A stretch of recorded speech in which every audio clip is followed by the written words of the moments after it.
Bonsoir à tous. Bonsoir, merci de vous être connectés à ce nouveau séminaire webinaire de Panacea, un webinaire sur les soins critiques. Moi, je suis Christian Laplace, je suis un des praticiens hospitaliers de la réanimation chirurgicale du Crémin Bicêtre et je vais coordonner ce soir ce webinaire où on aura 4 participants. Donc un webinaire qu'on a intitulé « Mieux vivre en réanimation ». Alors pourquoi mieux vivre en réanimation? Parce que souvent quand vous participez à un webinaire sur la réanimation, vous avez un webinaire sur l'hémodynamique, sur l'insuffisance respiratoire, sur des pathologies infectieuses, sur l'insuffisance rénale. Et ce soir, on a voulu mettre en lumière d'autres problèmes de réanimation, des choses qui souvent, parfois, peuvent être un petit peu sous-estimées, y compris par les médecins qui travaillent dans ces services.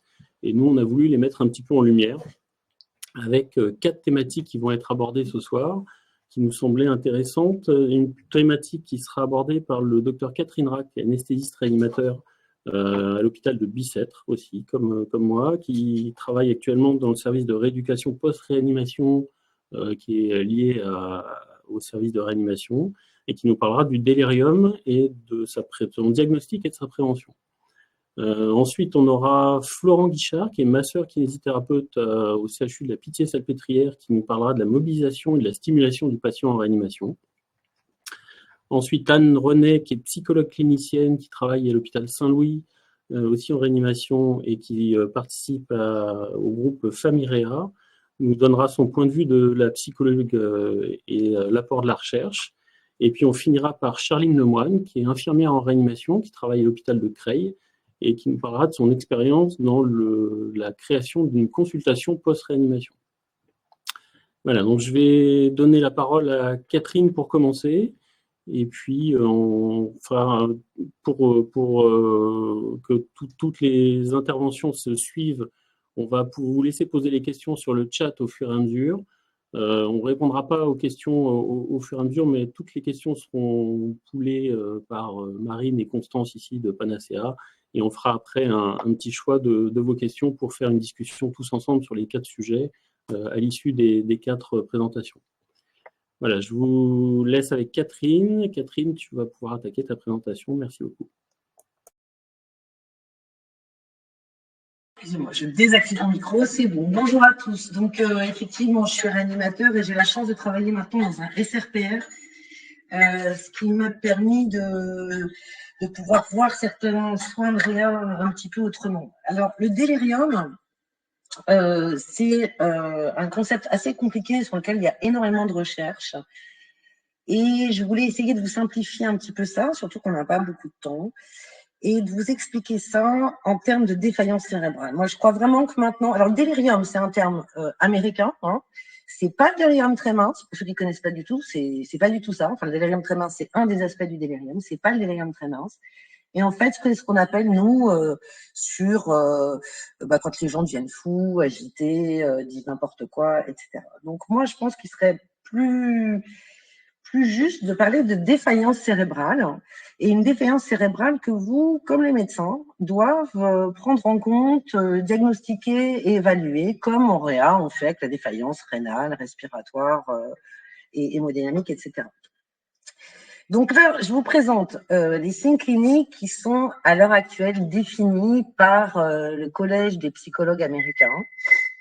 Une fois encore, moi, je voudrais vous lister les signes cliniques que vous avez sûrement tous déjà vus si vous bossez en réa, pour que vous les connaissiez et pour que vous puissiez les suivre.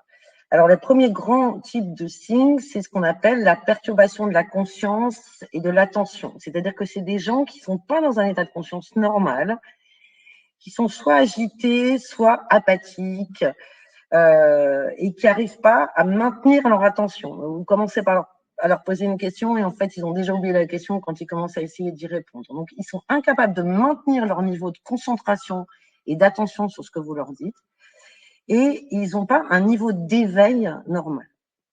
Ensuite, ils ont des troubles cognitifs. Alors ça peut être n'importe quoi. Ça veut dire que le cerveau ne marche plus correctement. Et donc, ça peut se manifester par une foultitude de signes. Alors, quand ils parlent, c'est facile, parce qu'on voit qu'ils disent des trucs qui sont illogiques, qu'ils ont des hallucinations, qu'ils ont peur de certaines choses qu'ils voient, qu'ils sont amnésiques, qu'ils oublient des choses, qu'ils sont désorientés. et qui ont un discours totalement anormal. Donc ça, c'est des choses qui sont plus faciles chez les patients non intubés. Et on peut, il y a différentes échelles qui sont disponibles. On peut, en posant certaines questions toutes bêtes à un patient intubé ventilé, le détecter chez un patient intubé ventilé. Donc, je vous donne juste 2-3 petits trucs. Une fois encore, je peux pas faire le détail là. C'est juste pour que vous compreniez le concept.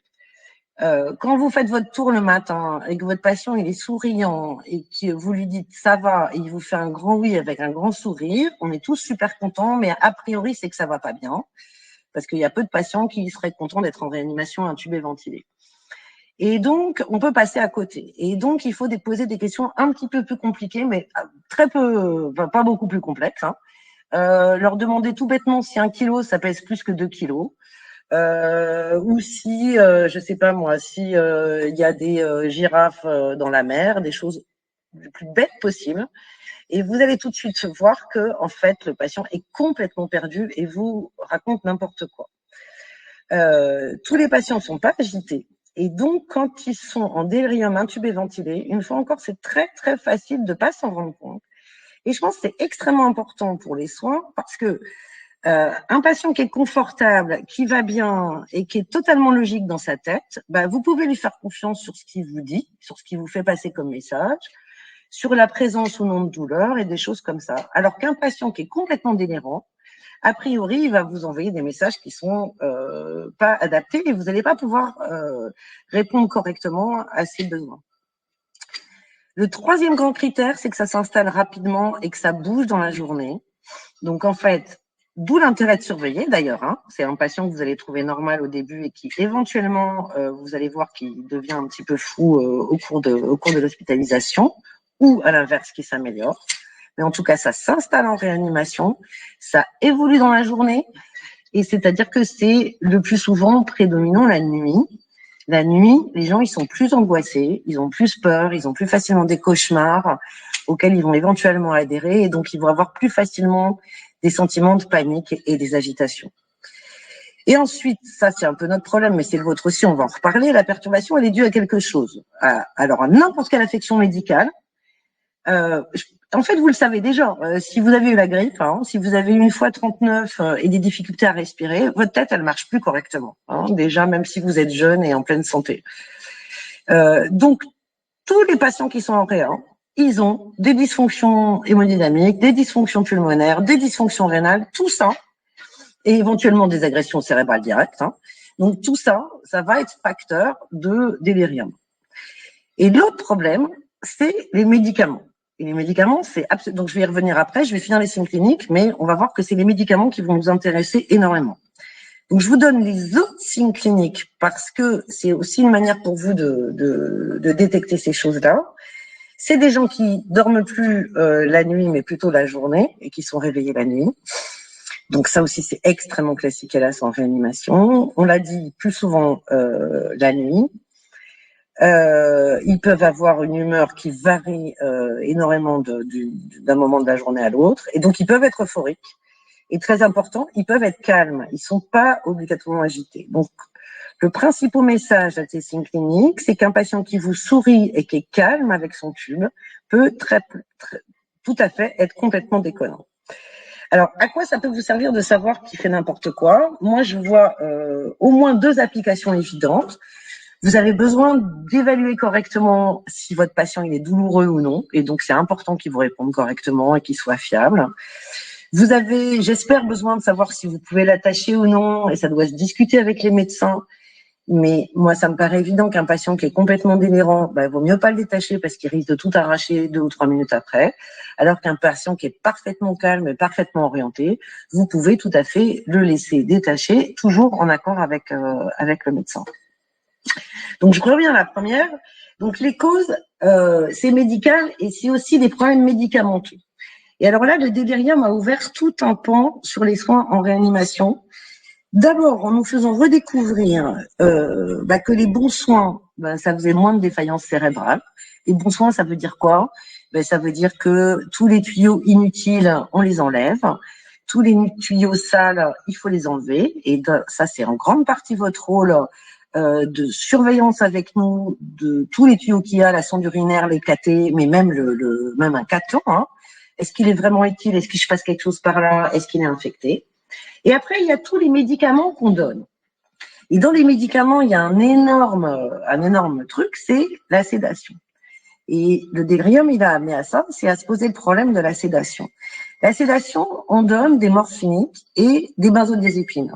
Ce sont deux drogues. Ce sont des drogues dans le sens où plus on va vous en donner, plus vous allez en avoir besoin. Et le jour où on va arrêter brutalement, vous allez faire un syndrome de manque. Les benzodiazépines, c'est un médicament qui entraîne des amnésies, qui vous désoriente. Donc, en fait, un patient à qui vous expliquez ce qu'il a, pourquoi il est là et où est-ce qu'il est, s'il est sous hypnovèle à la seringue électrique, il va l'oublier dans les 2 minutes. Et on a donc, logiquement, donc il y a beaucoup de recherches qui a commencé à s'intéresser à ces médicaments. Et le jour où on a commencé à essayer de moins sédater les patients, et ben d'abord, on s'est rendu compte qu'on diminuait la durée de séjour, qu'on diminuait la durée de ventilation. Et moi, je dirais, on est rentré dans un nouveau monde, en fait. Alors là, il n'y a pas que les études sur le délirium, il y a plein d'autres études, mais on entre dans un nouveau monde pour moi de la réanimation. C'est une grosse révolution. C'est, va falloir s'occuper autrement des patients. Maintenant, ils sont réveillés. Maintenant, on va pouvoir s'occuper correctement de la douleur.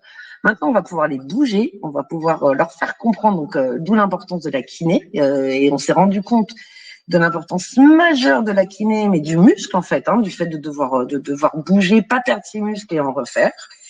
Et évidemment, tout le confort qui paraissait avant du luxe sur quelqu'un qui est réveillé, si, il a besoin de voir ses enfants, sa famille, son chien, de comprendre pourquoi il est là, etc., etc.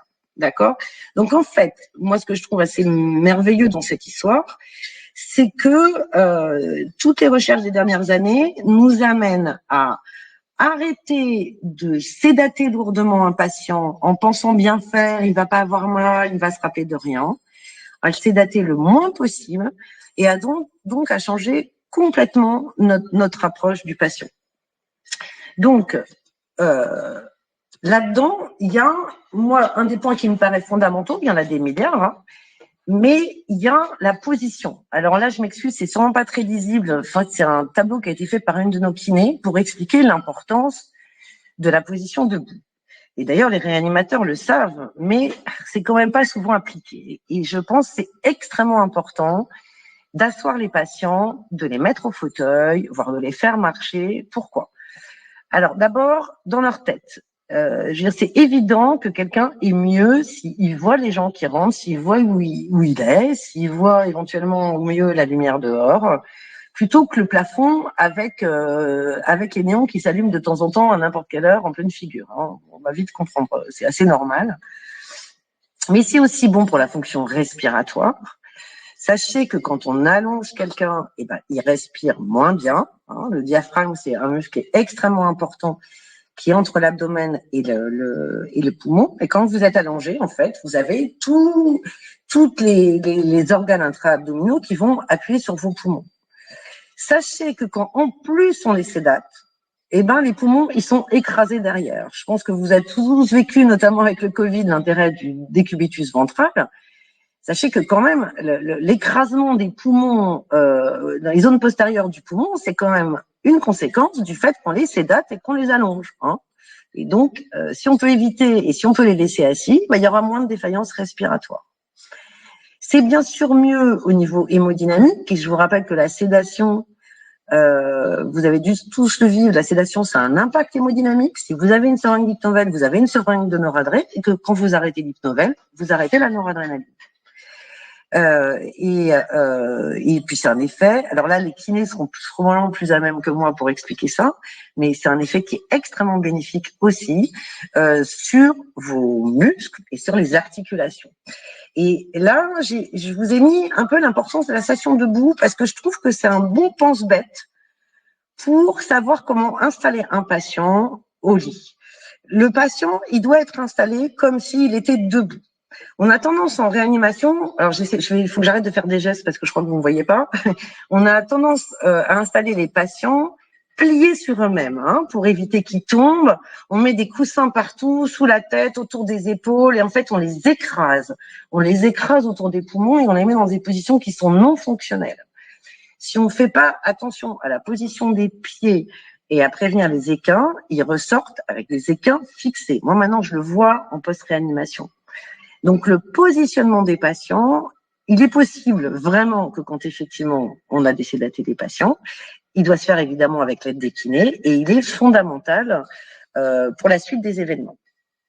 Sachez que le délirium, il n'y a pas de traitement du délirium. Le seul traitement du délirium, c'est la prévention. Et la prévention, c'est tous les bons soins dont on vient de partir. Hein. On retourne, c'est un cercle bénéfique. C'est-à-dire que accueillir un patient, se présenter, expliquer ce qu'on lui fait, lui donner ses lunettes, lui donner ses appareils auditifs pour qu'il puisse entendre ce que vous disiez, lui permettre de dormir, s'occuper de comment il mange, s'occuper de son transit, s'occuper de sa position, tout ça, c'est bénéfique. Et donc, c'est un rôle qui est différent en fait des équipes de réanimation et c'est un cap qui est pas si facile à franchir.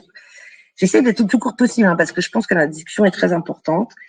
Et je voudrais vous dire aussi que il faut absolument que vous considériez que les autres participants, c'est-à-dire notamment les kinés et les psychologues qui vont donner leur avis tout à l'heure, sont des acteurs de soins. Et je sais pour l'avoir vécu, parce que justement j'ai fait de la réa et de la post-réa, que pour une infirmière de réanimation, c'est très difficile de pas considérer que la séance de kiné, c'est quand même moins important que sa seringue de noradré.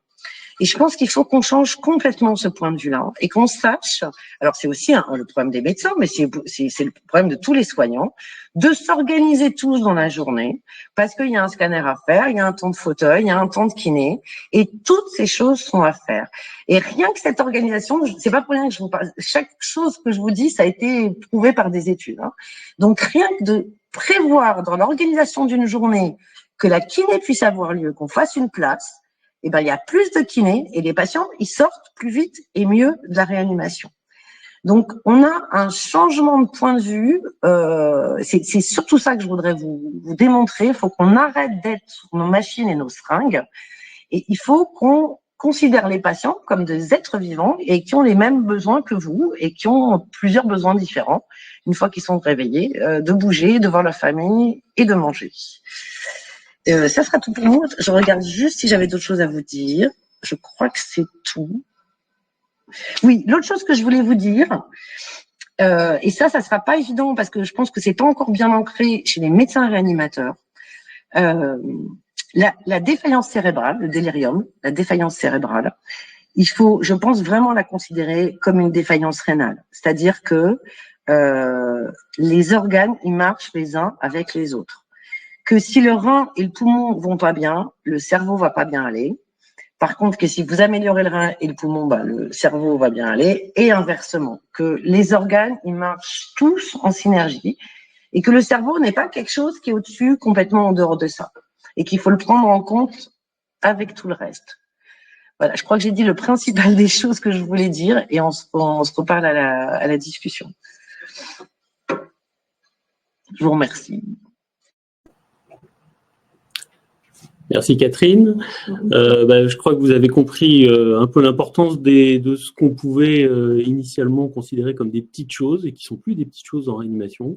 Alors, pour être dans la même équipe que Catherine, elle nous a ouvert les yeux sur beaucoup de choses sur le délirium. Elle nous a beaucoup tanné dans les visites au début et puis on a compris qu'il y avait des choses importantes. Et puis, je crois qu'elle a bien introduit le topo d'après sur la kinésithérapie. On va avoir l'importance avec Florent de la kiné et ce qu'on peut faire en kinésithérapie pour mobiliser et stimuler le patient en réanimation. Merci à toi, Florent. Et c'est vrai ça. Merci Catherine, c'était une très très belle introduction. Vous prêchez un convaincu. Oui, c'est effectivement je rebondis directement sur ça, mais c'est effectivement un des trucs sur lequel je me bats un peu dans mon service, c'est pour limiter un maximum le temps de kiné qui soit coupé, quoi. Et que c'est vrai que parfois les seringues sont plus importantes que la kinésithérapie et je pense que ça peut se discuter sur pas mal de patients. Enfin, on pourra en rediscuter à la discussion.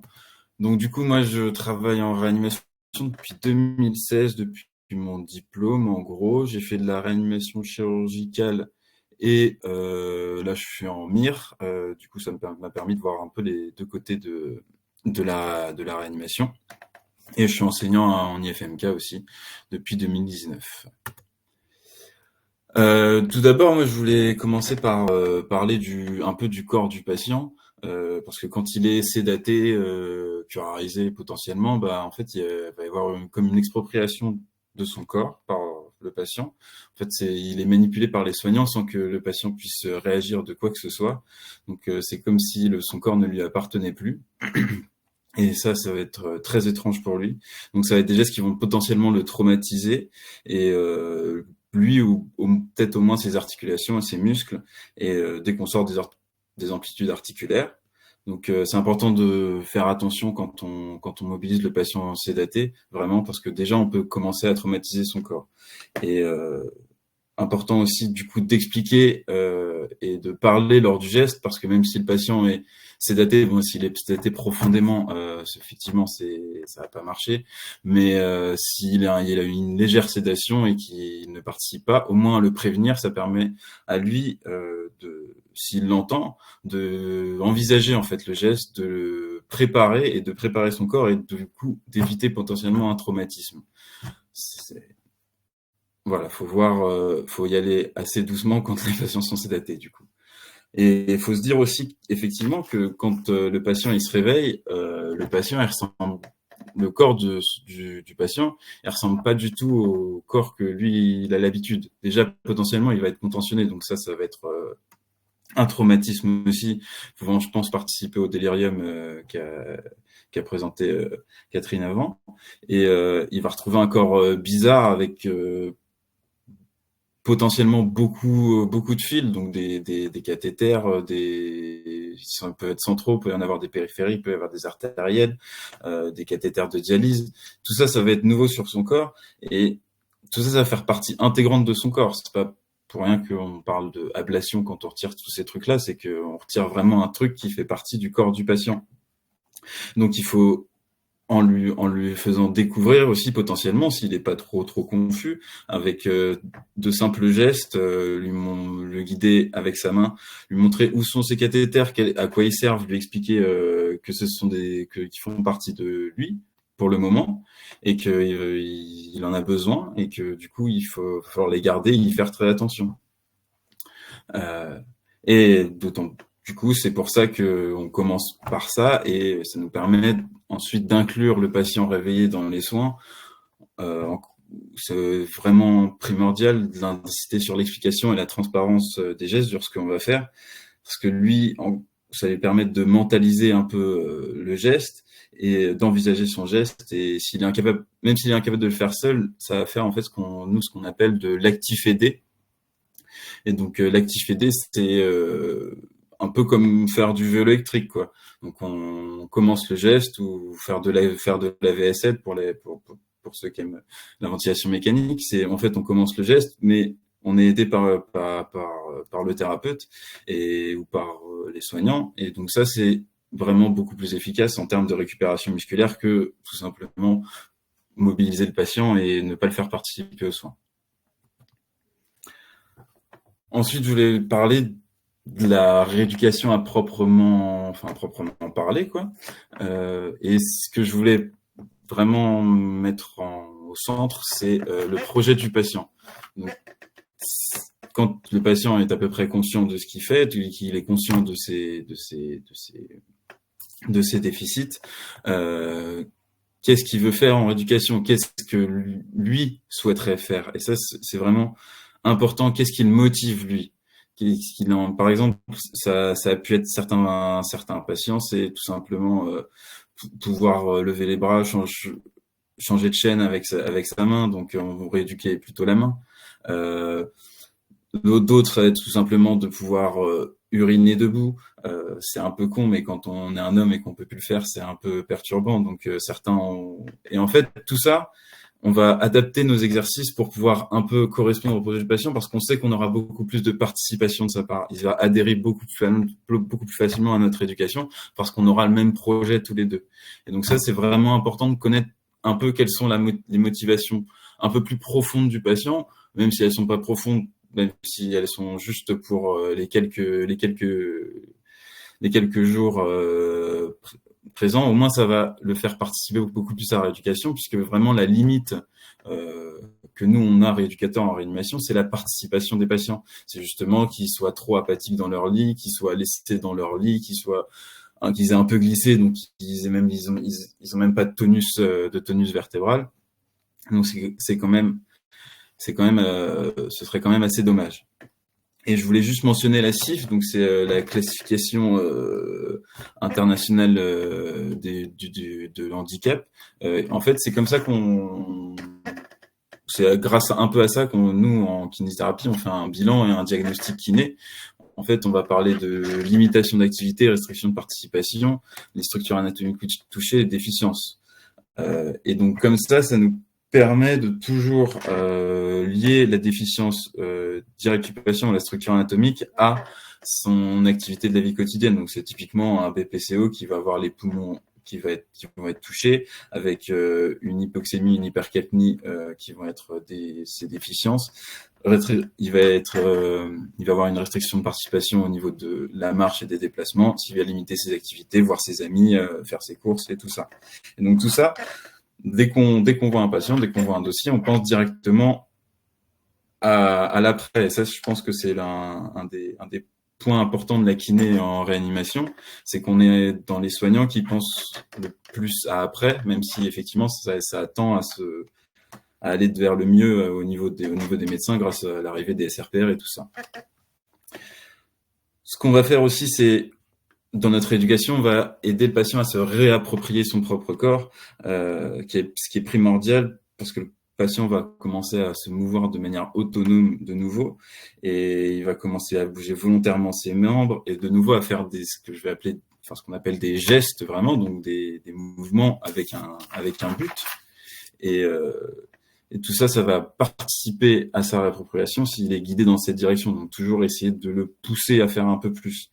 Et l'aider en actif aidé. Donc par exemple, si le patient a envie de boire, typiquement, c'est prendre sa main, serrer sa main contre le verre, amener le verre à sa bouche et l'aider à boire plutôt que lui foutre un verre bec ou une paille dans la bouche. Je sais que c'est un peu plus long, c'est un peu plus embêtant pour rester poli, mais ça permet à votre patient de se réapproprier son corps et du coup de faire un geste, parce que en fait, il y a assez peu de patients qui perdent toute leur capacité musculaire en réanimation. Il y en a un certain nombre qui passent par les SRPR après, mais il y en a beaucoup qui sont juste apathiques et qui ont peut-être simplement un délirium, mais si on leur montre qu'ils peuvent faire, ça participe déjà à la rééducation et ils vont pouvoir commencer à le refaire tout seul, à refaire ces gestes tout seul. Et donc, c'est mon point juste après, c'est que nous, en rééducation, on va toujours privilégier les gestes qu'on dit fonctionnels, enfin les mouvements fonctionnels, pour stimuler. Donc, aller au fauteuil en fait partie, se mettre debout en fait partie, ce qui va stimuler les arcs réflexes et qui va permettre une synergie musculaire qui permet en fait de stimuler l'ensemble des muscles en même temps, l'agoniste et l'antagoniste, avec des mouvements d'équilibration entre les deux.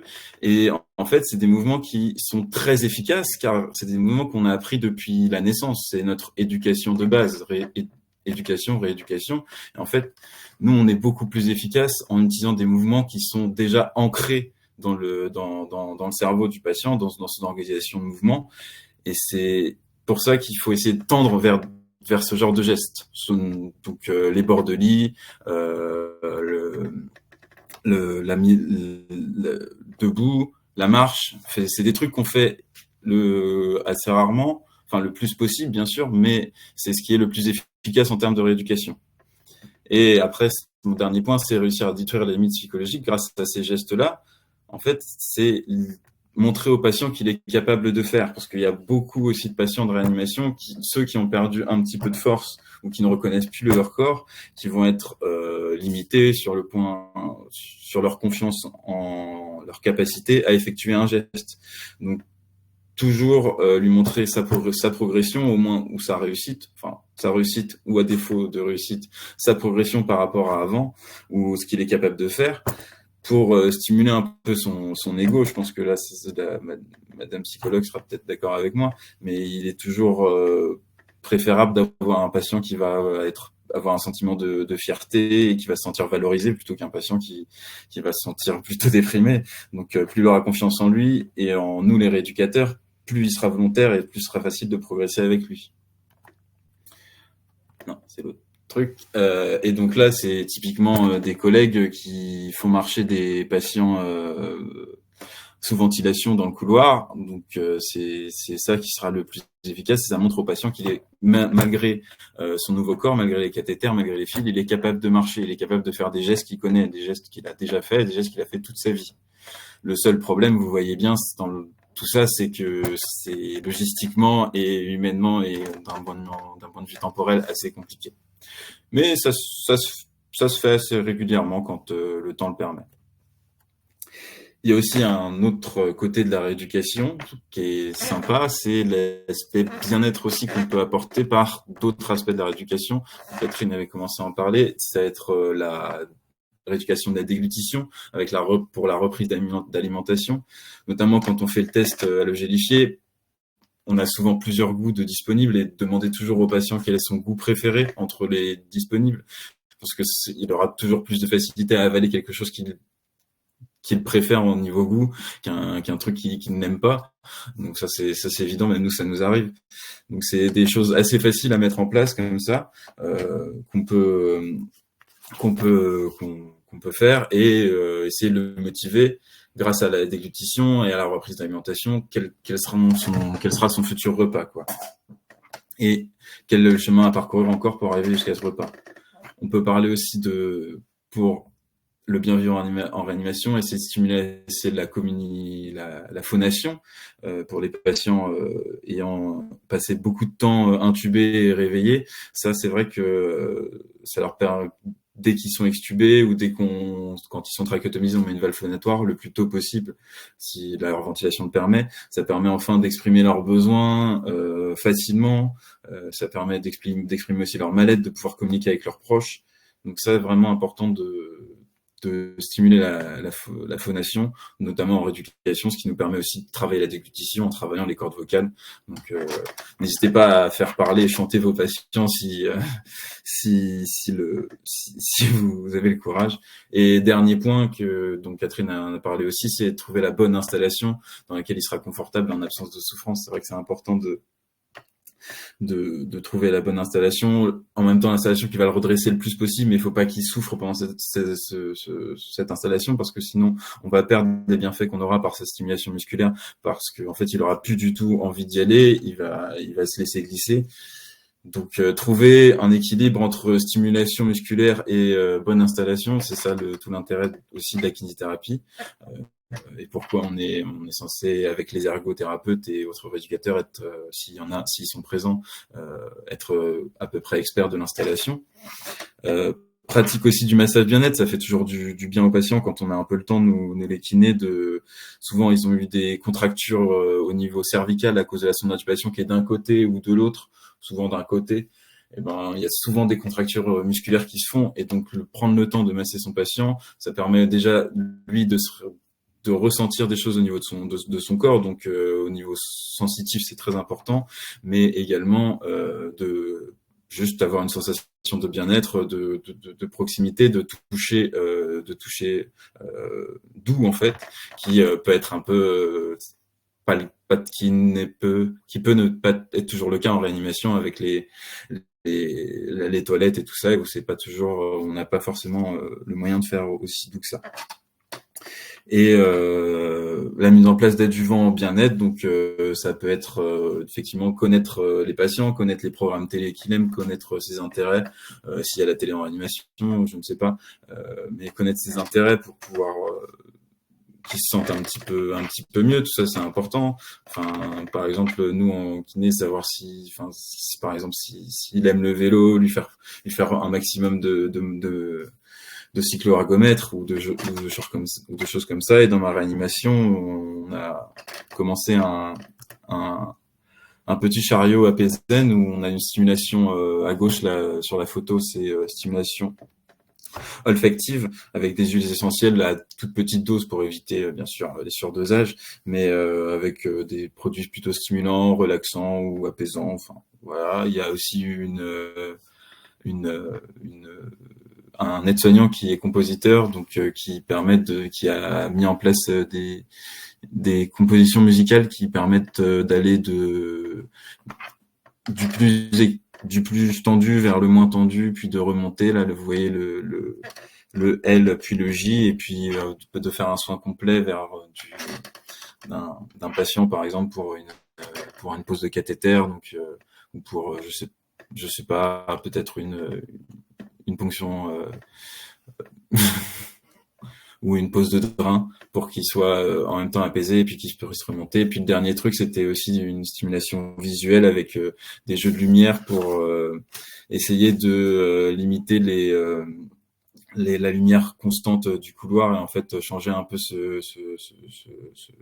côté-là. Bien sûr, on fait pas ça avec les patients confus ou en délirium, on essaye d'éviter ça parce que sinon ça pourrait renforcer ce délirium. Et je voulais juste montrer une dernière photo, c'est des sorties bien-être qu'on fait, c'est assez rare qu'on en fasse, mais quand c'est possible et que la météo le fait, c'est important. Notamment, moi j'ai eu une patiente qui était là depuis quelques semaines et on sentait que ça se sentait pas bon. Elle avait un examen le lendemain sur lequel elle devait se faire intuber et c'est vrai que son dernier souhait c'était de sentir un peu de soleil donc j'ai pris le temps de faire ça avant qu'elle se fasse intuber. Finalement on n'a pas pu l'intuber, donc je pense que c'est des choses qui sont importantes à faire pour certains patients quand on a le temps bien sûr de le faire, sachant que ça demande aussi de l'effectif et de la logistique. Et c'est important de penser au projet du patient. Voilà, merci beaucoup. Merci Florent, merci de ton témoignage. Vous voyez qu'on est en train de vous parler de réanimation un petit peu différemment de d'habitude. On n'est pas le prérequis, c'est de savoir traiter un état de choc, une insuffisance respiratoire quand on est réanimateur. Là, on voit déjà avec ces deux présentations qu'on s'intéresse à d'autres aspects du patient et des aspects qui sont majeurs quand on envisage déjà la sortie du patient. Ce qu'on veut maintenant en réanimation, c'est que le malade survive. Mais c'est pas ça notre seul point d'intérêt. C'est-à-dire qu'il faut qu'il survive et qu'il survive à sa remontée à l'étage, à sa sortie de la réanimation. C'est pas le tout qui quitte la réanimation, mais on veut qu'il quitte la réanimation dans l'état le meilleur pour qu'il puisse après suivre son parcours de soins à l'hôpital et qu'il ne subisse pas le reste de son hospitalisation. Voilà, donc on a vu comment on faisait de la réanimation moderne avec des patients moins sédatés, on enlevait les tuyaux, on les bougeait, du coup ils peuvent mieux communiquer. Et on va voir maintenant avec Anne quel est le point de vue de la psychologue et puis peut-être son interface avec les familles, avec le patient et tout ce qu'elle va pouvoir nous apporter là-dessus. À toi, Anne. Bonsoir. Alors, du coup, je suis Anne Renet et je suis psychologue en service de médecine intensive et réanimation. Et une partie de mon activité, elle est orientée au sein d'un groupe de recherche qui s'appelle Famiréa. Donc, comme son nom le laisse supposer, le travail de Famiréa, c'est d'essayer de mieux comprendre le vécu des familles dans les services de réanimation et d'essayer de penser à mieux accompagner ces familles au cours de l'hospitalisation. Alors, pourquoi c'est intéressant? Parce que depuis à peu près 2010, il me semble, on parle de plus en plus du symptôme post-réanimation, qui est un ensemble de séquelles qui peuvent altérer la qualité de vie et l'autonomie des patients après la réanimation, avec des séquelles qui peuvent être cognitives, motrices, mais aussi psychologiques. Et si vous voyez les chiffres là qui s'affichent, on voit qu'il y a à peu près un tiers des patients qui vont développer des symptômes d'anxiété, de dépression ou de syndrome de stress post-traumatique. Et en fait, la prévalence, elle est à peu près équivalente chez les familles après la réanimation. Donc, quand on voit ces conséquences-là d'une hospitalisation en réanimation, on voit l'intérêt de se poser la question comment est-ce qu'on pourrait accompagner les familles à mieux vivre la réanimation. Et pour mieux vivre la réanimation, ce qui va être intéressant, c'est de comprendre qu'est-ce qui fait qu'on peut mal le vivre. Alors, ma présentation, elle va s'axer principalement autour de la question des familles. Mais si vous regardez ce graphique-là qui s'affiche, en bas, vous avez mentionné un certain nombre de difficultés qui sont fréquemment rencontrées par les patients de réanimation. Et en haut, vous avez des difficultés qui sont souvent vécues par les familles. Vous voyez que là-dedans, il y a à la fois des difficultés qui vont, des choses sur lesquelles on peut agir en tant que soignant, qui dépendent de nous, de notre volonté, de notre organisation. Puis il y a d'autres qui dépendent moins de nous, mais sur lesquelles on va quand même pouvoir agir.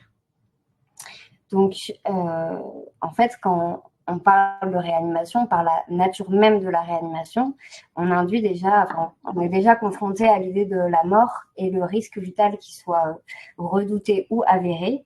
Il vient introduire chez les proches, comme chez le patient, une rupture dans un continuum de vie. Et donc, il va souvent entraîner de la sidération et de l'angoisse chez les familles. Quand on parle d'événements traumatiques, en général, il y a 3 éléments qui reviennent assez souvent. C'est donc d'une part la confrontation à la mort, d'autre part le sentiment d'effraction, la brutalité avec laquelle survient cet événement, et le sentiment d'horreur ou d'impuissance que ça peut provoquer. Et on voit que finalement, la réanimation, c'est un peu le combo parfait, parce que ça réunit ces trois ingrédients-là. On voit aussi que la réanimation, si c'est un environnement qui, pour nous soignants qui y travaillons, c'est un endroit qui est plutôt familier et même souvent sympathique.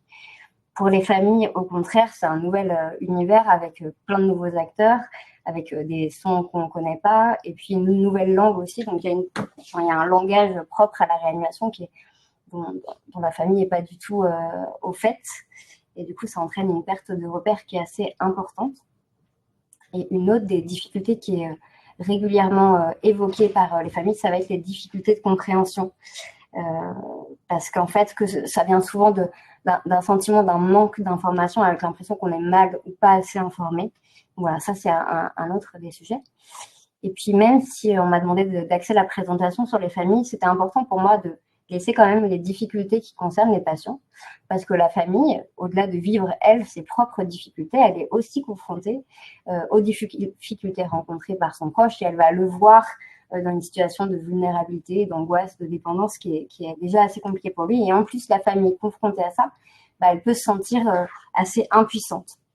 Donc en fait, si on regarde toutes les difficultés qui sont présentées là, on comprend pourquoi on parle aussi de symptômes post-réanimation pour les familles.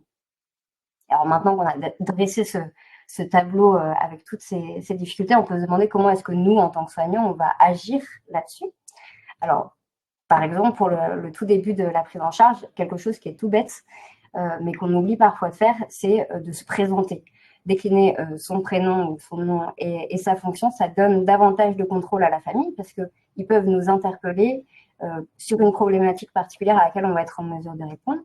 Et puis, ne serait-ce que c'est déjà renvoyé à la famille le message qu'elle n'est pas invisible et qu'on la prend en considération. Et quand on dit se présenter, c'est aussi se représenter, parce qu'il y a beaucoup de familles que nous, on connaît en tant que soignants, parce qu'on parle d'eux au staff depuis 15 jours. Et donc, nous, soignants, on a l'impression de connaître la famille. Par contre, la famille, elle ne se représente pas du tout qui on est. Et du coup, il y a un risque d'introduire un déséquilibre dans notre relation.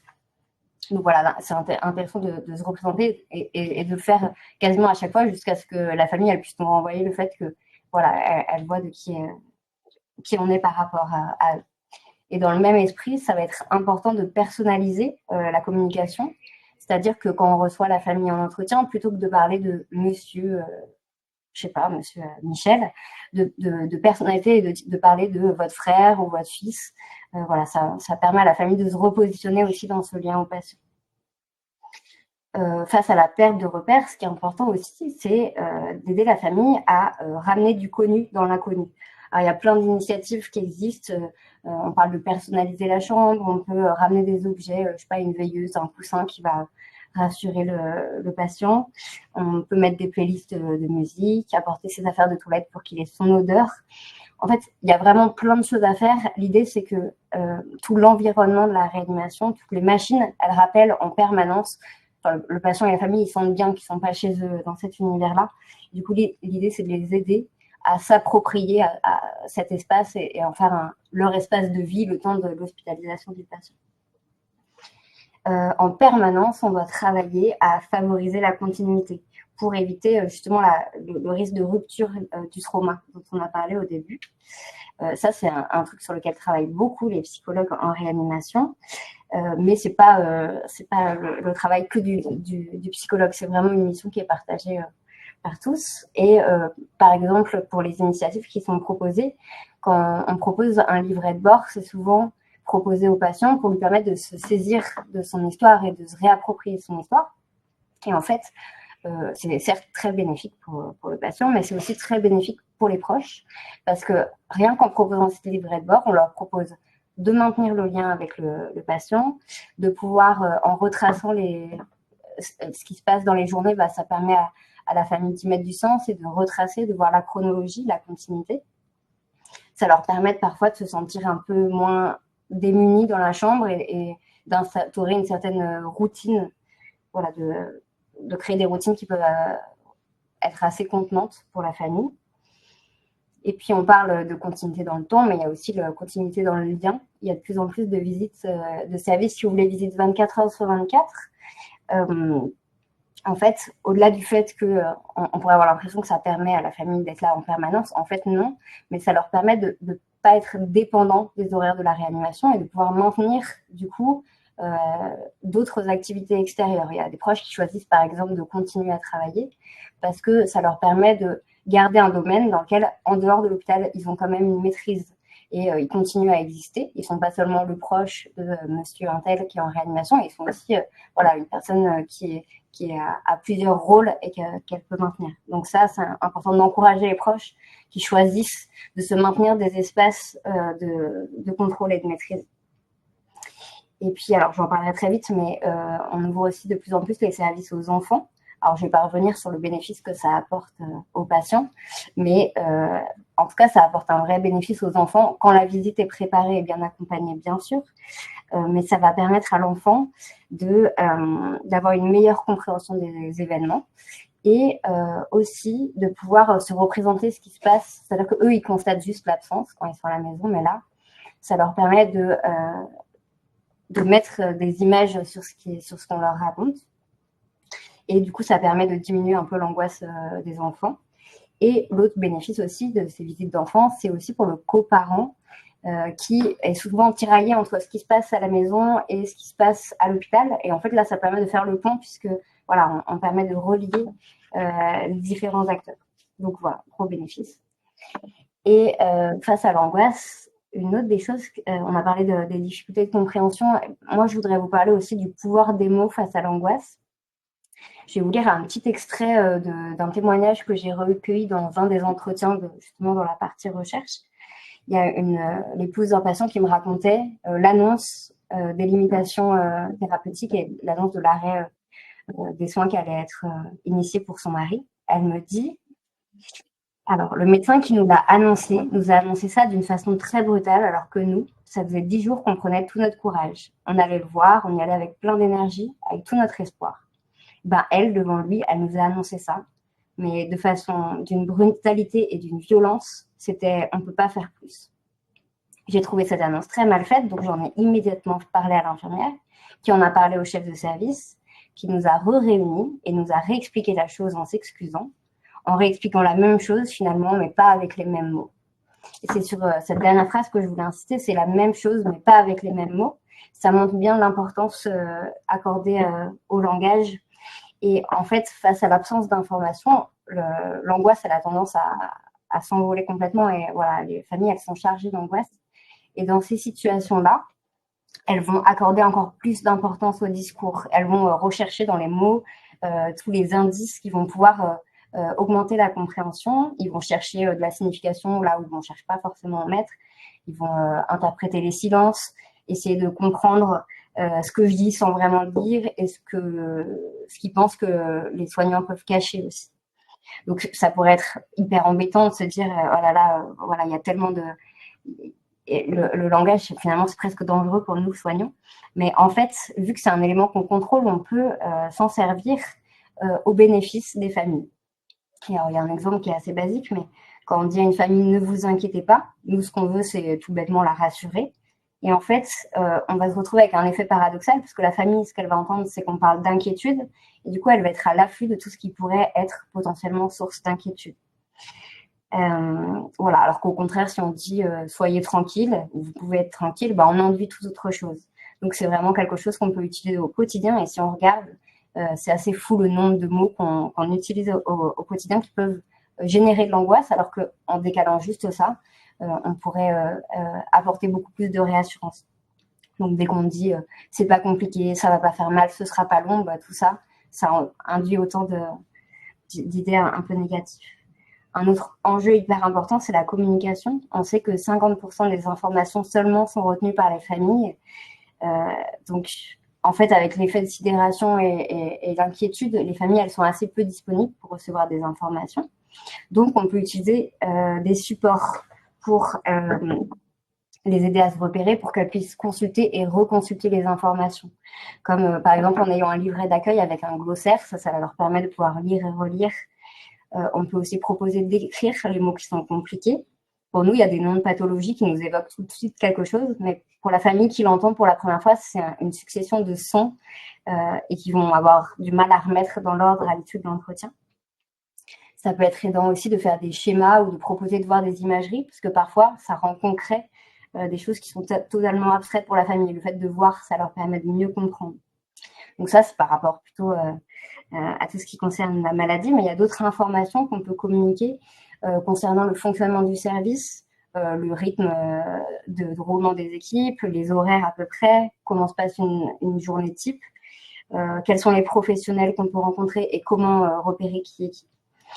Et puis, on peut aussi expliquer les machines et expliquer quels sont les bruits qu'ils peuvent percevoir. En fait, tout ça, le fait, par exemple, d'expliquer que ce bip-là, c'est juste pour dire que le médicament a fini d'être bien passé, et ça permet à la famille de maîtriser cette alarme-là et du coup, de se sentir dans un environnement qui va être moins menaçant. En fait, plus la famille a de contrôle, moins elle va plus elle est dans un sentiment de contrôle, moins elle va se sentir angoissée. Et pendant qu'on parle des informations, je fais une petite parenthèse sur la fin de vie, parce que ça me semble essentiel de prévenir les familles qui souhaitent assister à la fin de vie de leurs proches et l'accompagner des éventuelles manifestations qu'elles peuvent observer, comme le changement de couleur qui peut survenir, les clonies, les mouvements un peu réflexes, les gaspes, parce que parfois on a tendance à hésiter à le faire en se disant que peut-être si ça se produit pas, on aura inquiété la famille pour rien. Et en fait, l'effet de surprise, il va être beaucoup moins important si la famille elle a pu anticiper. Et voilà, on peut dire il arrive que telle ou telle chose se produise, ce qui permet que si ça arrive, la famille elle a été prévenue, donc c'est un peu moins violent. Puis si ça arrive pas, ça l'aura pas marqué plus que ça. Mais en tout cas, c'est un facteur qui est vraiment important. Alors, je voulais vous parler d'une recherche qui a été menée par Famiria pour vous montrer, illustrer le fait que des toutes petites choses peuvent avoir vraiment des effets importants et bénéfiques. Il s'agit d'une étude qu'on a menée auprès des familles qui se voyaient annoncer la limitation et l'arrêt des thérapeutiques pour leurs proches. Et donc, l'intervention qui a été mise en place, elle est très simple. Elle consistait en 3 étapes. La première étape, c'était de faire une conférence de fin de vie, donc d'accueillir la famille et de les recevoir en entretien, au cours duquel on leur annonçait les limitations et on les encourageait à exprimer leurs ressentis, leurs émotions. On les encourageait aussi à discuter, à nous raconter quels pouvaient être les souhaits du patient concernant la fin de vie et éventuellement les souhaits de la famille, s'il y avait des rituels à respecter, des choses comme ça. Et on s'inquiétait de savoir si la famille elle avait le souhait d'être présente ou non à ce moment-là. La deuxième intervention, c'est pendant le processus de fin de vie. Le médecin et l'infirmière, on leur demandait de rentrer individuellement dans la chambre au moins une fois pour manifester à la famille le non-abandon du patient, parce que c'est une crainte qui est vraiment très présente. Et au cours de ces petits passages, ils pouvaient répondre aux éventuelles questions, éventuellement modifier des choses par rapport au confort du patient, et puis témoigner leur soutien à la famille. Et ensuite, ils étaient revus, la famille, après le décès, pour que l'équipe puisse présenter ses condoléances, à nouveau permettre l'expression des émotions de la famille, recueillir les questions puis y répondre, et rappeler la disponibilité de l'équipe à l'issue de la réanimation. Donc en fait, vous voyez, c'est des interventions qui sont vraiment hyper simples. Il y a des choses qu'on met déjà en place d'ailleurs dans les services, sauf que l'effet, les conséquences, c'était que le taux de proches qui présentaient un deuil compliqué à l'issue de la réanimation, il était nettement moins important dans le groupe qui avait bénéficié de cette intervention que dans le groupe contrôle. Il y avait 21% de deuil compliqué dans le groupe contrôle contre 15% pour le groupe interventionnel. Et donc, dans le diapo, vous voyez aussi que les symptômes d'anxiété, de dépression et de stress post-traumatique, ils étaient aussi moins importants chez les proches qui avaient bénéficié de l'intervention. Donc, notre rôle à nous, soignants, c'est d'aider les proches à devenir acteurs en réanimation, notamment en participant aux soins. Alors, souvent, quand on parle de participer aux soins, ça fait un peu hérisser les poils des soignants. Mais en fait, je voudrais rappeler que la participation, elle commence juste par la présence des proches. Juste ça, ça doit déjà être valorisé et on peut les rassurer sur leur utilité et leurs compétences de proches. Questionner le proche sur le patient, ce qui lui tient à cœur dans la vie, ses habitudes, ses préférences, et manifester à quel point tout ce qu'il nous apporte comme information, c'est bénéfique pour nous, comme c'est précieux pour nous de pouvoir affiner la prise en charge pour ce patient-là grâce à tout ce qu'il nous apporte. Donc en fait, ça renvoie le sentiment aux familles qu'ils nous sont utiles et que voilà, ils sont en possession de leurs moyens, ils ne sont pas complètement démunis. Et c'est à travers du coup votre regard de soignant qui vont pouvoir arriver à trouver leur place à eux, une place qui est ajustée et dans laquelle ils se sentent exister dans le lien qui les unit à leurs proches patients. Bon, après, la participation, elle peut être plus active en fonction des discussions que vous avez en équipe. Ça peut être, je sais pas, proposer de faire des massages aux mains ou aux pieds, mettre de la crème, passer un gant sur le visage, hydrater la bouche. Il y a plein de choses à faire, mais en fait, peu importe ce qui est proposé, ce qui va compter, c'est que ce soit mettre de la musique dans la chambre, mettre des photos, parler du patient ou faire un massage. Tout ça, c'est des moyens qui permettent à la famille de lutter contre l'impuissance. Et alors, pour les aider à être acteurs et à trouver leur place, c'est important pour nous soignants de résister à la tentation de penser que on saurait mieux qu'eux et de penser pour eux. En fait, en tant que soignant en réanimation, on est expert du soin en réanimation, expert des patients de réanimation. Mais il ne faut pas oublier que la famille, elle est expert de son patient, de son proche, de leur fonctionnement familial, des choses qui lui plaisent et dont il a besoin. Et parfois, on a tendance à vouloir imposer des choses aux familles parce qu'on estime que c'est ce qui est bon pour elles. Par exemple, dans les entretiens de recherche, il y a plusieurs familles qui m'ont raconté qu'elles avaient été privées de visite parce que, en fait, la volonté des soignants, c'était qu'ils puissent se reposer, qu'ils rentrent chez eux. Et en fait, on leur a dit, venez pas vous venez pas jusqu'à demain matin, vous n'êtes pas les bienvenus. Ce qui fait que la famille, elle se retrouve chez elle à se sentir hyper mal. Et en fait, en échangeant avec eux, en discutant de voilà, qu'est-ce qui explique qu'ils aient besoin d'être là, on peut ajuster notre communication et pouvoir y répondre de façon plus adaptée. L'idée, c'est d'arriver à un partenariat où nous, soignants, on explique les enjeux, nos objectifs, et on est à la fois dans l'écoute des besoins et des désirs de la famille pour trouver comment concilier les deux. Voilà. Et arriver à donner un champ d'action à la famille dans laquelle elle peut s'investir comme elle veut.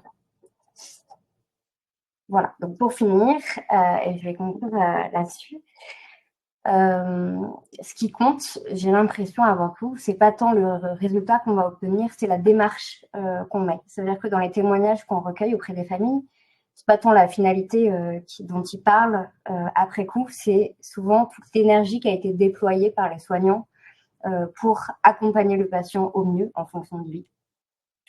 Donc voilà, c'est important de ne pas s'arrêter à regarder ce qu'on fait déjà bien dans notre service. Par exemple, dans notre service, on est déjà ouvert 24/24, on a des livrets de bord, tout ça c'est très bien. Mais en fait, c'est important de personnaliser et de partir du patient. Ça nous oblige à être en réflexion permanente pour être toujours dans une amélioration, une perspective d'amélioration et d'innovation.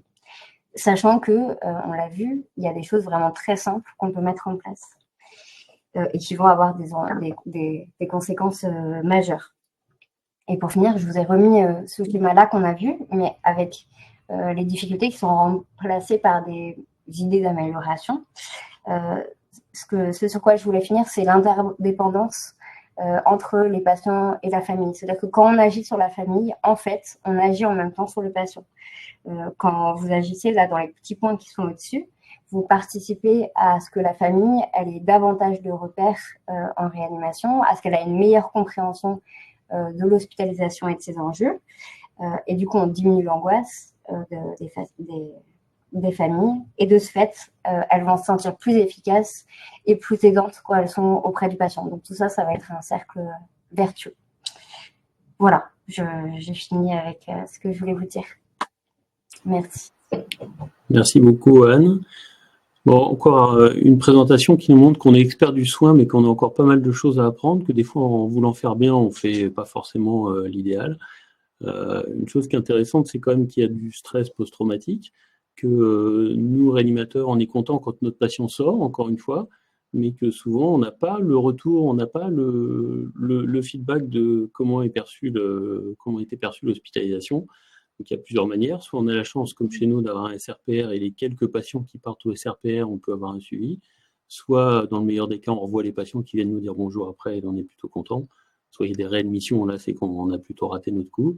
Et puis, il y a une dernière voie, je pense, c'est ce que va nous présenter Charline, c'est la possibilité d'organiser une consultation post-réanimation, qui, je pense, c'est un bon moyen de revoir les patients de manière systématique. En tout cas, elle va nous expliquer comment c'est organisé chez elle dans son service et de voir ce qu'on peut en tirer. Et en tout cas, elle va nous présenter son expérience. C'est à toi, Charline. Merci. Bonjour à tous, je suis Charline, je suis infirmière en réanimation polyvalente à l'hôpital de Creil depuis à peu près 12 ans. Et nous avons installé dans notre service donc les consultations post-réanimation. On les a développées principalement après la période Covid, la première vague de la période Covid, parce qu'on le sait déjà, une hospitalisation en réanimation, c'est pas anodin, que ce soit pour le patient ou bien pour la famille. Et cette période-là nous a fait rompre tout lien aussi avec l'extérieur. Et on s'est rendu compte du fort impact psychologique qu'il y a pu avoir sur les patients, les familles et également les soignants. Donc, on a développé ça vraiment à cette période-là et on a voulu revoir nos patients, voir ce qui se passait après plusieurs mois d'une hospitalisation.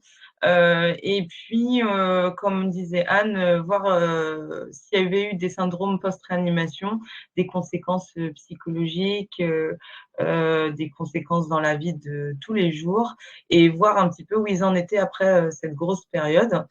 Donc, on a retravaillé, nous, personnellement, nos consultations il y a à peu près 6 mois.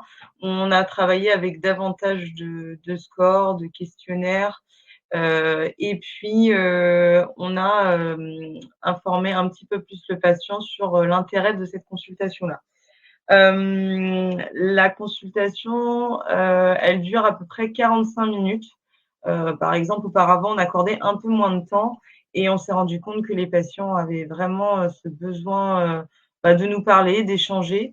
Il y a plusieurs choses à aborder, mais c'est principalement de la discussion et du bien-être aussi.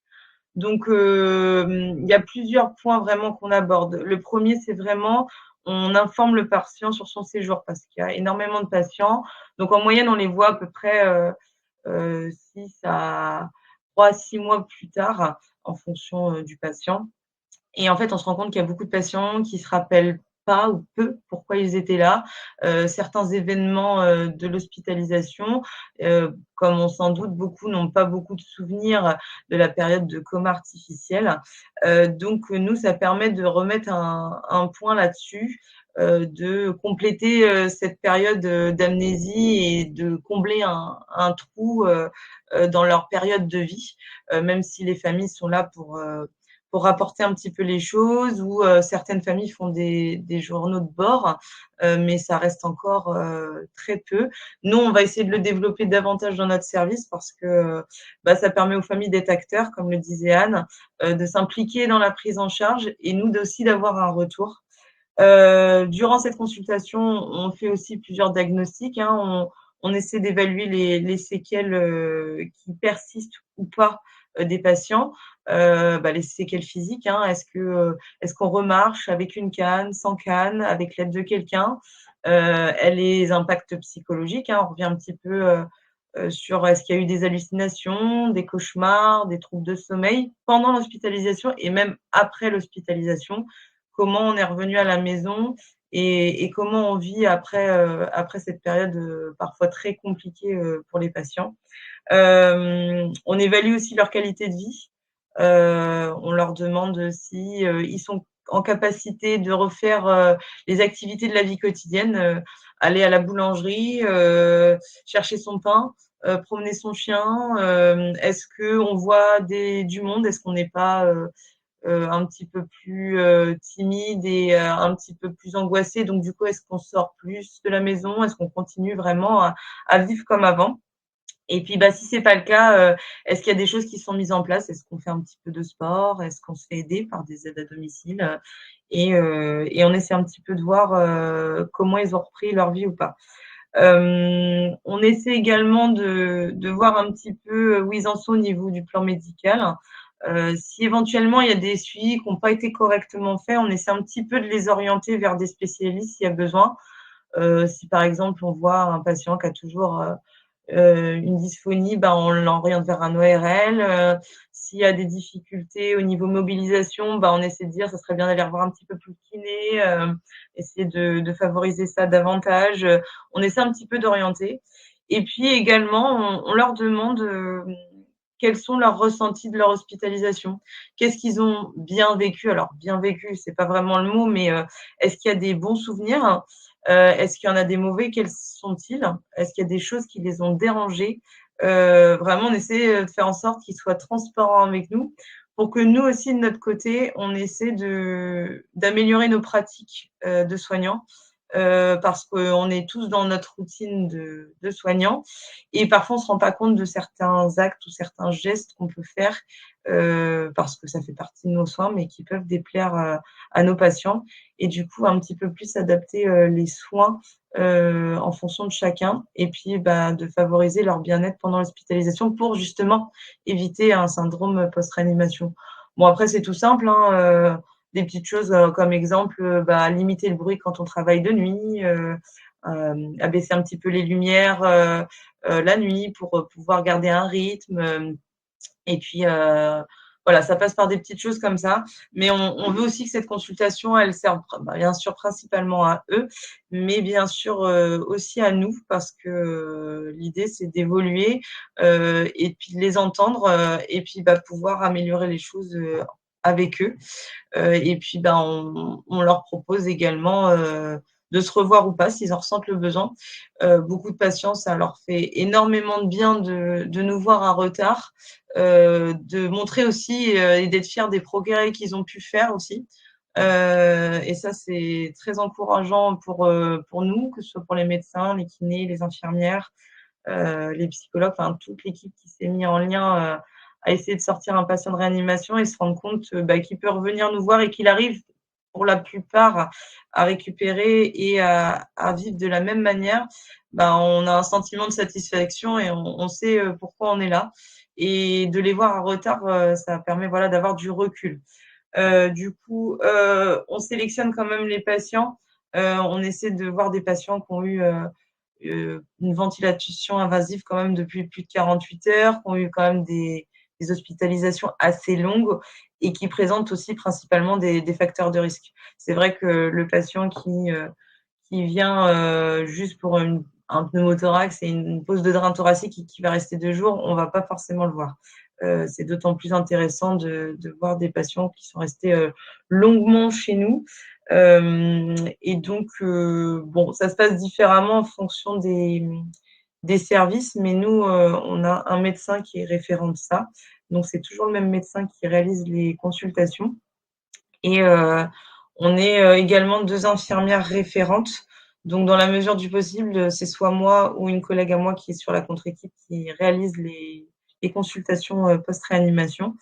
Et on voit le patient. Et bien évidemment, on incite les proches à venir s'ils le souhaitent.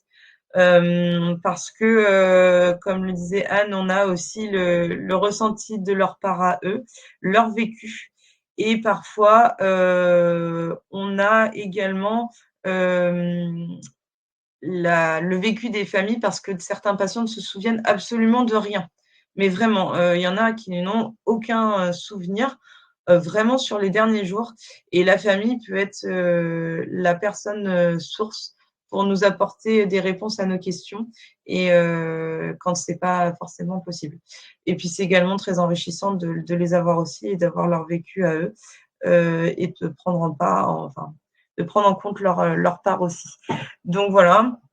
En règle générale, on les convoque, on leur donne une date de convocation à la sortie, mais on les rappelle une petite dizaine de jours avant pour leur rappeler la consultation, l'intérêt de cette consultation. Et on leur donne également un questionnaire qui s'appelle le SF36, qui leur permet déjà de dire en amont par écrit comment ils se sentent, qu'est-ce qu'ils sont en capacité de faire, quelles sont leurs répercussions psychologiques. Donc, on essaie d'anticiper un petit peu la consultation et eux, ça leur permet un petit peu de savoir à quoi s'attendre parce que pour beaucoup, avant, il n'y avait pas ce questionnaire-là et pour beaucoup, ils venaient, mais ils ne savaient pas trop à quoi s'attendre. Donc, on essaie de mieux informer les patients et on essaie aussi de les informer en amont pendant l'hospitalisation et également dans le livret d'accueil. Comme ça, ils savent un petit peu plus où on en est. Voilà. Nous, en termes de pratique, on n'a pas trop changé nos pratiques, on va dire, dans les thérapeutiques. Mais en tout cas, en ce qui concerne notre contact et notre relationnel en tant que paramédicaux, ça nous a apporté beaucoup du recul et modifier un peu nos pratiques au quotidien. Et ça fait également très plaisir à l'équipe de voir qu'est-ce que deviennent les patients et quels sont les impacts principaux de cette hospitalisation et de tous ces médicaments qu'on leur a attribués. On a essayé d'avoir un meilleur recul, comme disait Catherine, sur le délirium. Du coup, on voit les patients qui ont halluciné, qui n'ont pas halluciné, s'ils ont vu des choses positives, des choses négatives. Et ça permet de voir un petit peu, de faire aussi des statistiques. On essaie un petit peu d'en faire et voir un petit peu ce qu'ils ont ressenti, ce qu'ils ont ressenti, ce qu'ils ont perçu, quels ont été l'impact de tous ces médicaments. Et on essaie un petit peu plus d'expliquer davantage aussi pendant nos soins. Et ça leur fait aussi énormément de bien de revenir aussi sur cette période d'hospitalisation et de parfois reprendre de point par point tout ça. Donc c'est vrai qu'il y a une vraie amélioration et un vrai impact sur ces consultations. Moi, je trouve que c'est très important de mettre au cœur aussi le relationnel et la communication avec nos patients. Et ça permet aussi de montrer, parce qu'il y a beaucoup de patients et de soignants également qui ne sont pas de la réanimation et qui pensent qu'on n'est pas très humanisé dans le service. Et c'est tout le contraire parce qu'on a d'autres modes de communication, des communications non verbales, des communications par les gestes, ça peut être avec les kinés également. Et surtout, ça permet d'avoir un autre œil aussi sur la réanimation et que, comme on le disait, le tout, c'est pas de sortir de la réanimation, c'est de pouvoir avancer dans sa vie, donc dans les services, continuer les prises en charge psychologiques, de mobilisation. Et le but, c'est pas de sortir de la réanimation, c'est de rentrer à la maison. Et ces consultations nous permettent vraiment d'avoir du recul et de savoir comment ils vont et qu'est-ce qu'ils arrivent à faire et quelle est leur vie maintenant. Voilà.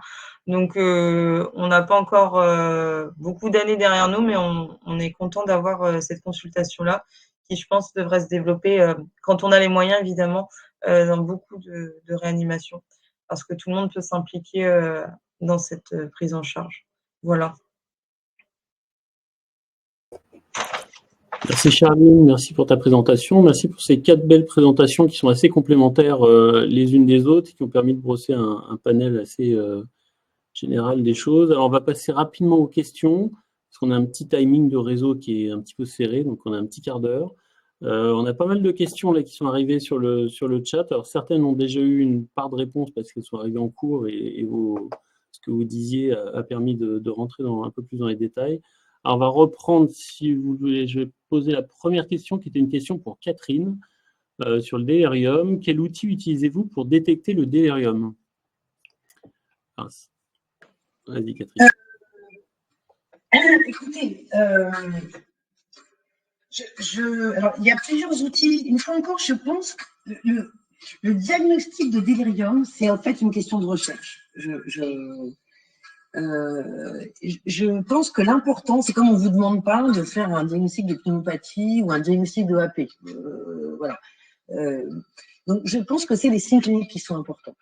Il y a deux échelles principales, une qui s'appelle le CAIM-ICU, qui est fait par une étude américaine, et une qui s'appelle l'ICU Delirium Checklist, qui est fait par une étude, une équipe canadienne. Moi, je trouve que l'intérêt de ces outils, c'est d'avoir des questions et une manière d'examiner le patient. Hein.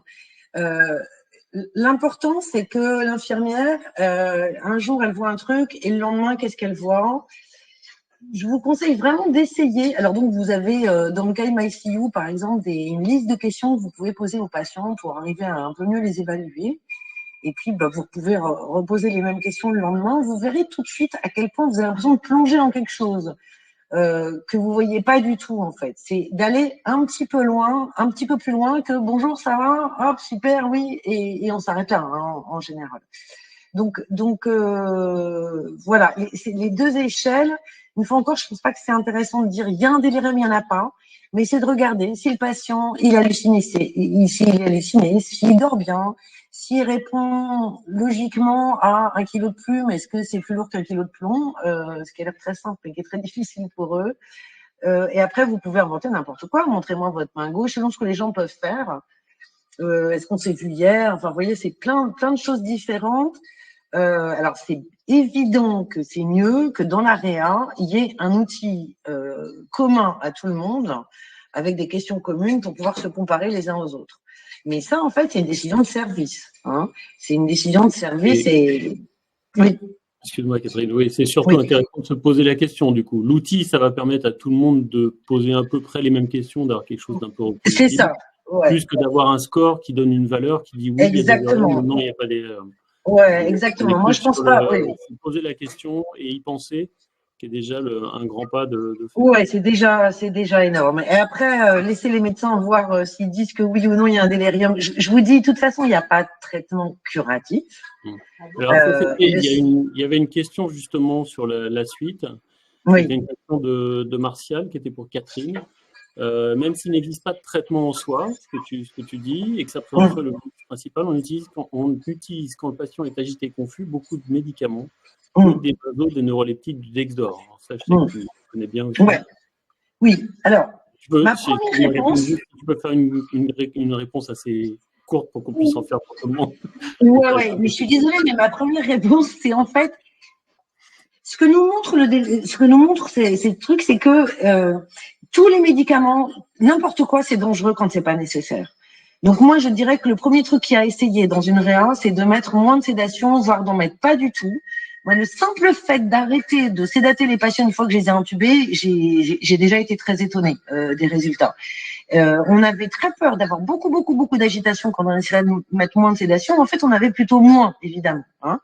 Donc maintenant, quand on est coincé, bien sûr que des fois on est coincé. Et donc, on peut essayer avec des benzos, on peut essayer avec du Dexdor, qui est probablement une alternative très intéressante, notamment pour essayer de sevrer les benzos, en fait, pour l'aider, pour aider à sevrer les benzos. Moi, je suis archi contre les neuroleptiques. Je pense que c'est pas un traitement de l'agitation. Je vous rappelle que la neuroleptique, enfin là, c'est peut-être à la psychologue peut-être de répondre. Neuroleptique, c'est une camisole chimique. Et nous, en plus, dans notre réa, on a beaucoup d'agressions cérébrales. Et moi, je trouve ça totalement illogique de mettre un truc qui empêche le fonctionnement cérébral pour calmer quelqu'un. Alors, des fois, on est coincé, hein. Il y a pas, mais je dirais en un, le Dexdor, quoi. Vraiment. Merci, Catherine. Voilà. Alors, il y a une petite question pour Florent à la suite. Alors, qui est une question pour les côtés kiné. Comment faire quand un patient refuse de sortir de son lit? Alors, ça arrive de temps en temps. Il y a des malades qui ne veulent pas aller au fauteuil. Comment tu fais? Ça arrive très souvent. Ça, c'est pas une question auquel je vais pouvoir donner une réponse claire et précise, hein. De toute façon, on est tous un peu dans le même bateau, mais il faut essayer de leur faire comprendre à quel point c'est important, qu'ils vont être contents, et essayer malheureusement de jouer un peu la carotte sur si on a du pouvoir sur certains trucs pour le patient, comme je sais pas, la télé ou je sais pas, mais en tout cas, essayer de lui dire, on commence par une demi-heure, comment ça se passe, voilà, et puis voir comment essayer de se dire, on se met d'accord, je vous promets un petit temps, et puis augmenter au fur et à mesure. Mais ça, c'est vraiment une question compliquée. Et il y a Anne qui a levé la main et Catherine Oui. qui a fait un coucou. Si elles veulent apporter un élément de réponse en plus. Oui, bah, allez-y. Oui, excusez-moi, je voulais juste dire, il faut vraiment que les soignants vous rendez compte que quand un patient a passé du temps au lit, tous ses muscles ont fondu. Et que la position la plus difficile, c'est la position assise. C'est monstrueusement difficile, hein, entre les abdos, les dorsaux, vous voyez des patients qui tiennent même plus leur tête. Donc, je pense que la première chose, c'est déjà de les asseoir avant d'essayer d'aller au fauteuil, de voir comment ils tiennent avec le kiné, et de pas faire des séances trop longues pour pas les dégoûter. Je veux dire, quand vous pouvez pas faire un jogging de 50 km, vous pouvez pas le faire, quoi. Ça sert à rien de trop pousser. Il faut y aller progressivement, je pense. Anne? Oui, c'est ça, y aller progressivement, et puis Oui, juste, c'est juste pour soutenir Florent dans l'idée qu'on ne peut pas répondre simplement à cette question. Je pense que quand on se retrouve dans ce type de situation, la première question, c'est d'essayer de comprendre avec le patient pourquoi est-ce qu'il refuse, et que la plupart du temps, c'est parce qu'il va avoir peur de ne pas tenir sur ses jambes, peur d'être trop fatigué ou d'avoir mal.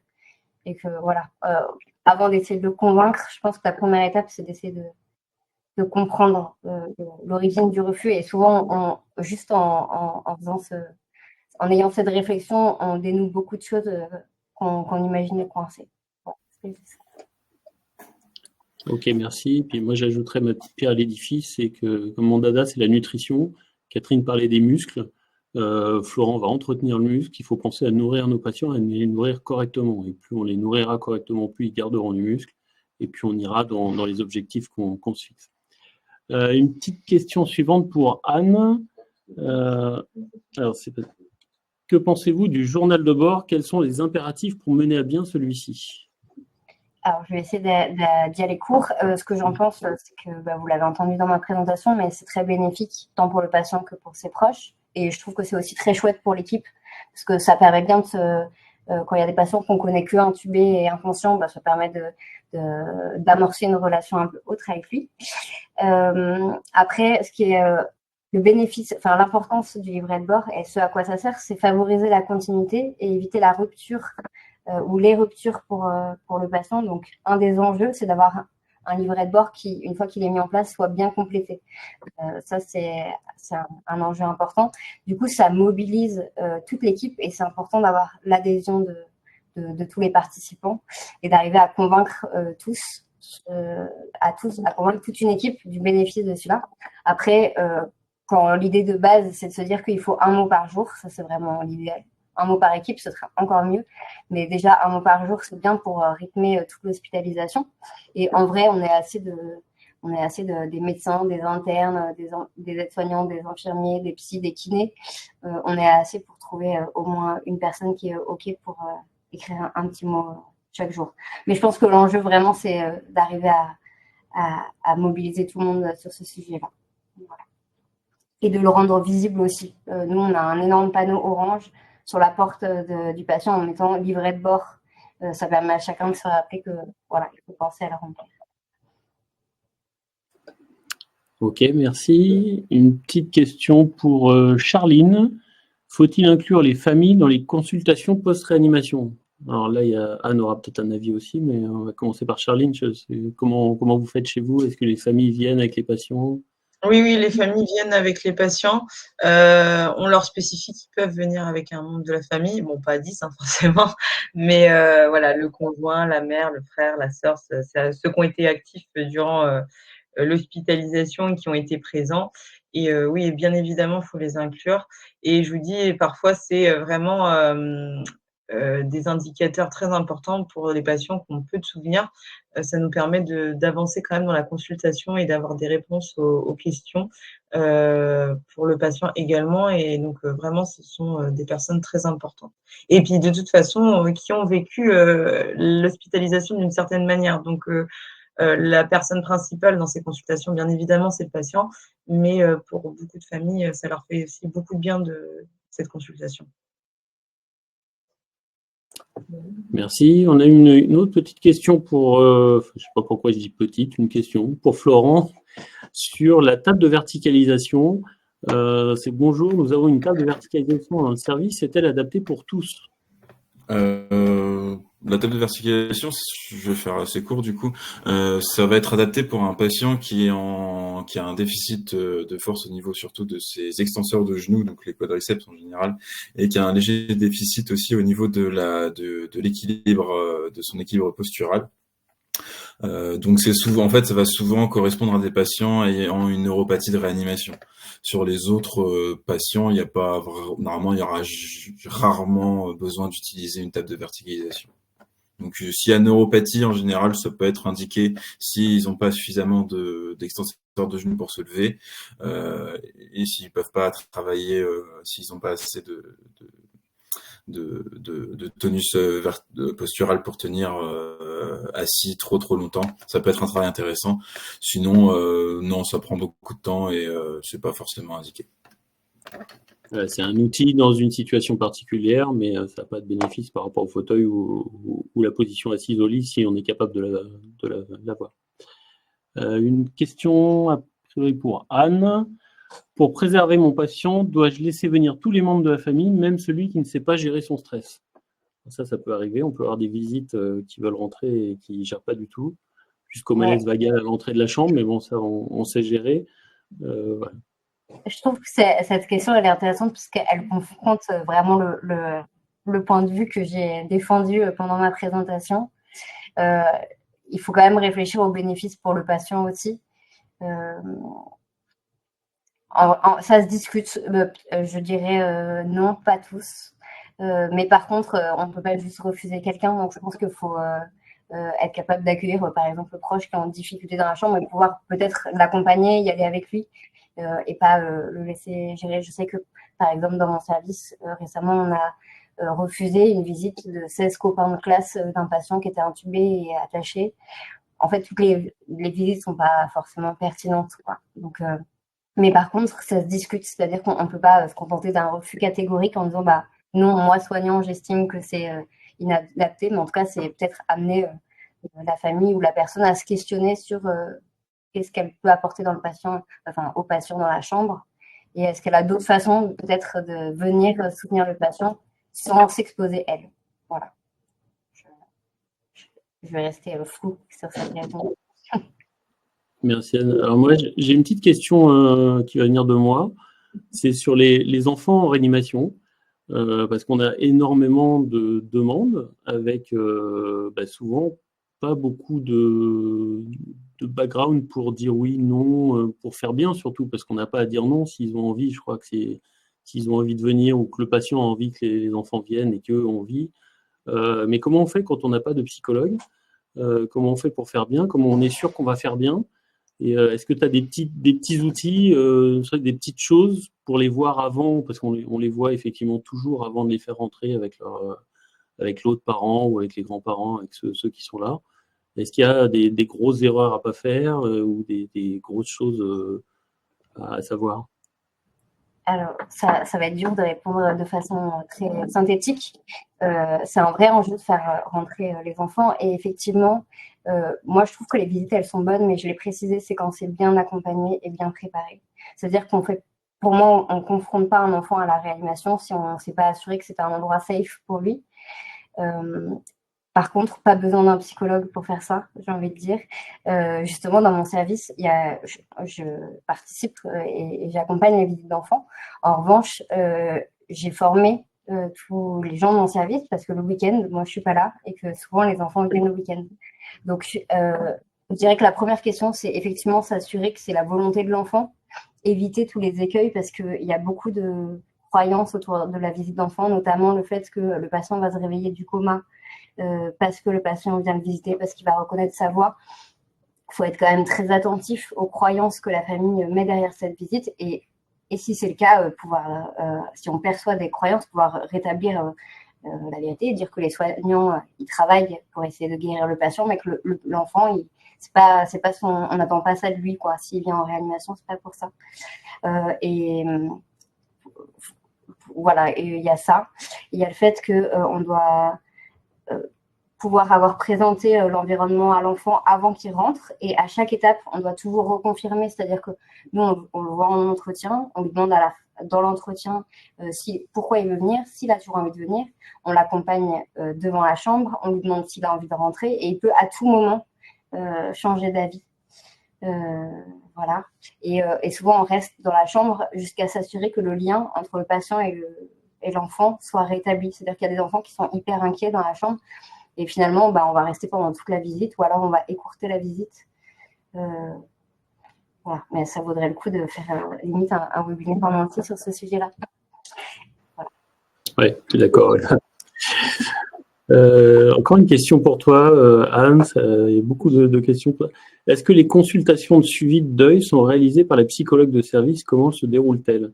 Alors, c'est aussi Charline éventuellement, mais est-ce qu'il y a des consultations pour les familles des patients décédés? Est-ce que ça existe? Est-ce que vous voyez les patients? Les familles, pardon. Pardon. Nous c'est possible, mais c'est pas systématique. Et par exemple, les consultations post-réa pour les patients, j'y participe pas encore. Mais en tout cas, nous, dans notre service, les familles, elles peuvent me recontacter à l'issue d'un décès. Donc, il y a plusieurs familles que je revois sur un temps donné. Voilà. Après, sur la façon de faire ces consultations, j'ai envie de dire que ça va être différent en fonction de chaque problématique. C'est des consultations post-deuil, mais en fait, c'est avant tout un accompagnement de soutien dans le deuil. Donc, ça va se présenter de façon différente. Il n'y a pas de modalité qui se répète forcément systématiquement. D'accord. Et Charline, est-ce que dans ton service, dans les familles des patients décédés sont revues aussi en consultation Non, de notre côté, non, on le fait pas. On ne voit pas les familles des patients décédés, mais c'est vrai qu'on n'y a pas pensé et que du coup, ça soulève un truc, cette discussion. Et je trouve ça intéressant de voir aussi un petit peu ce qui se passe de leur côté. Donc, c'est une bonne thématique. C'est vrai qu'on n'avait jamais abordé ce sujet. Donc, ça fait soulever d'autres problèmes, mais c'est pas mal. Mais non, de notre côté, du coup, on ne les voit pas. Ok, merci. On a fait un petit peu le tour d'horizon de toutes les questions. Il y en a une que je trouve assez rigolote, moi, parce que c'est quelque chose qui m'étonne toujours. C'est une des participantes qui met la télé en réa, est-ce qu'elle est indispensable? Alors ça, moi, ça me fait un peu rigoler, parce qu'effectivement, il y a régulièrement des patients qu'on retrouve qui ont 70-80 ans devant Gulli. On est obligé d'arrêter la télé quand on fait la visite, parce qu'il y a un niveau de dessin animé qui est c'est toujours assez surprenant pour moi. Alors, je sais pas, Catherine apparemment a un avis. Je vais la laisser parler. Oui, moi, ce que je dis à mes patients, une fois encore, j'ai beaucoup de cérébrolésés, je rappelle aux patients que la télé, c'est mauvais pour le cerveau, que tout le monde sait ça, hein, et que, voilà, on est mieux sans, surtout les actualités. Hein. Merci Catherine. Bon, écoutez, je crois qu'on va s'arrêter là. Merci à tous les quatre. Merci pour vos présentations. Je crois que c'était très enrichissant et assez... Chaque présentation est venue enrichir celle d'avant et on voit bien toutes les thématiques qu'on peut avoir en réanimation et le champ de ce qui s'ouvre à nous pour avoir une réanimation moderne maintenant et pour s'intéresser à d'autres choses que ce qu'on connaît et ce qu'on rabâche tous les jours et desquels on parle tous les jours aux visites. Voilà, donc merci beaucoup à tous les quatre. Merci à tous les participants pour votre présence. Et puis, je vous invite au prochain webinaire de Panacea quand vous en aurez l'information sur les réseaux. Merci à tous. Au revoir.